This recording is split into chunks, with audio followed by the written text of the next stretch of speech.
ကိုယ့်ရဲ့ကလေးလေးကခဏခဏနေမကောင်းဖြစ်ပြီးချူချနေလို့စိတ်ညစ်နေကြတဲ့ဖေဖေမေမေတွေရှိလား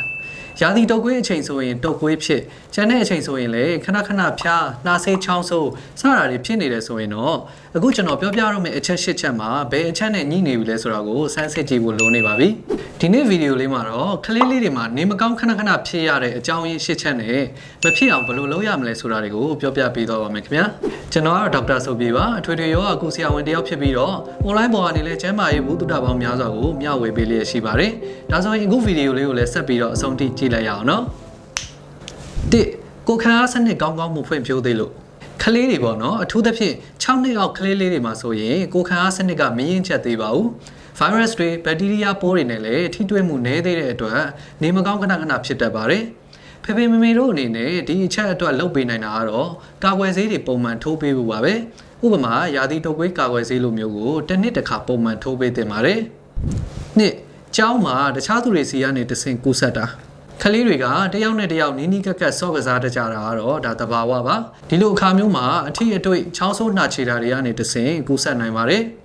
ကလေးကိုမျက်နှာတွေမကင်ဖို့တခုခုနဲ့ထိတွေ့ကင်တွယ်ပြီးရင်လက်ဆေးဖို့လိုမျိုးအခြေခံအလေးထားလေးတွေသင်ကြားပေးထားနိုင်မယ်ဆိုရင်ကူးဆက်မှုကိုလျှော့ချနိုင်မှာပါ၃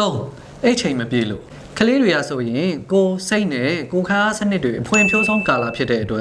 ်လူကြီးတွေထပ်ပို့ပြီးတော့အဲ့ချိန်ပို့လိုအပ်ပါတယ်လိုအပ်တဲ့အဲ့ချိန်မပြည့်ရင်ကိုယ်ခါးနဲ့ပြီးတော့နေမကောင်းခဏခဏဖြစ်နိုင်ပါတယ်၃နှစ်အောက်ကလေးတွေမှာအဲ့ချိန်17နာရီကနေ14နာရီထိလိုအပ်ပြီးတော့ကျောင်းတက်တဲ့အရွယ်မှာတော့9နာရီကနေ12နာရီထိအိပ်ပေးဖို့လိုအပ်ပါတယ်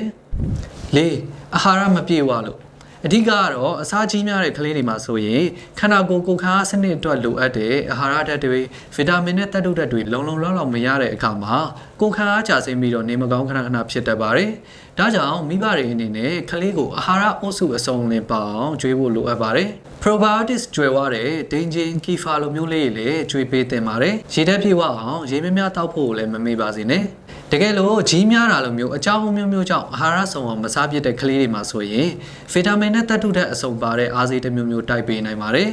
အခုဗီဒီယိုလေးအတွက်ကူညီပေးထားတဲ့ PN Kids Multivitamin မှာဆိုရင်ကလေးတွေရဲ့ကိုယ်ခံအားစနစ်အတွက်အရေးကြီးတဲ့ဗီတာမင်နဲ့သတ္တုဓာတ်တွေအပါအဝင်စုစုပေါင်းဗီတာမင်နဲ့သတ္တုဓာတ်16မျိုးပါဝင်ပါတယ်ဒါကြောင့်အာဟာရမစုံလို့ကိုယ်ခံအားနည်းနေတဲ့ကလေးတွေအတွက်လိုအပ်တဲ့ဗီတာမင်နဲ့သတ္တုဓာတ်ကိုဖြည့်ပေးပြီးတော့ကိုယ်ခံအားနည်းလို့ခဏခဏနေမကောင်းဖြစ်တာမျိုးတွေကိုလျှော့ချနိုင်ပါလိမ့်မယ်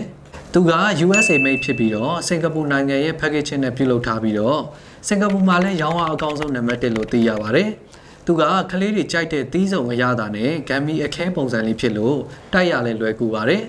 ်ဂမ်မီ10ခုပါတယ်အထုပ်ပုံစံလေးလည်းရှိလို့တည်ရလဲလွယ်ကူပါတယ်ရနိုင်မယ့်နေရာတွေနဲ့ထက်သိချင်တာတွေရှိရင်တော့ PN Kids မြန်မာမှာစုံစမ်းလို့ရပါတယ်ခင်ဗျာငါ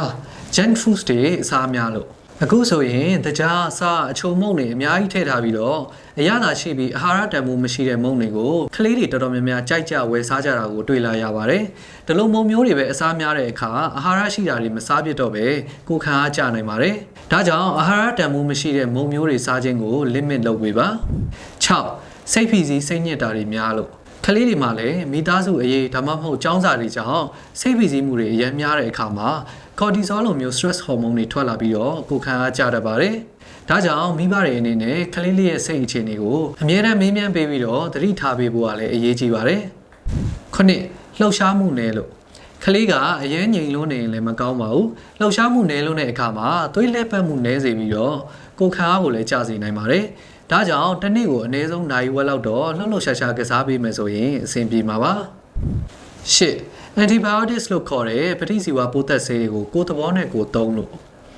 တချို့သောမိဘတွေကကလေးနေမကောင်းဖြစ်တိုင်းပိုးသက်ဆေးတွေကိုမလိုအပ်ပဲတိုက်လေ့ရှိပါတယ်ဒီလိုတိုက်တဲ့အခါမှာခန္ဓာကိုယ်မှာရှိတဲ့ကိုယ်ခံအားအတွက်အရေးပါတယ်အကျိုးပြုဘက်တီးရီးယားလေးတွေပါပျက်စီးသွားစေပြီးတော့ကိုယ်ခံအားကျစေတတ်ပါတယ်ဒါကြောင့်ပိုးသက်ဆေးတွေကိုကိုယ်သဘောနဲ့ကိုယ်လုံးဝမတိုက်ပါနဲ့